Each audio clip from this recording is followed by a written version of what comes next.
Veseli smo, da se je vlada danes oglasila v Splošni bolnišnici Brežice. Pokazali smo vse naše pridobitve, predvsem pa smo se pogovorili o naših investicijah, naložbah, ki jih skupaj z Ministrstvom za zdravje in Uradom za investicije načrtujemo že nekje zadnje 3 leta.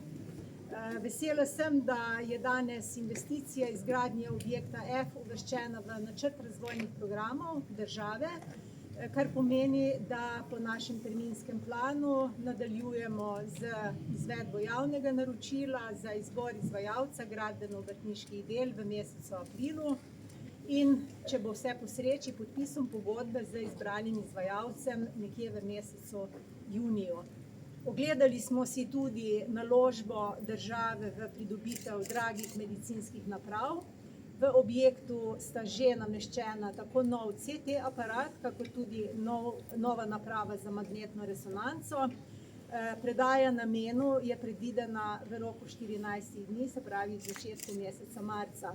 Pomembna pridobitev za bolnišnico in za Posavje, kajti od marca dalje bodo lahko Posavci diagnostiko magnetne resonance opravili tu, v domačem okolju, in to z napotnico, se pravi, za storitev, ki bo sicer plačana potem iz Zavoda za zdravstveno zavarovanje Slovenije.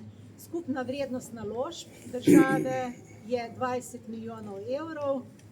To je ena od večjih naložb v zadnjih 15 letih. Če se spomnimo, zadnja pomembna naložba v našo bolnišnico je bila izgradnja urgentnega centra v letu 2012.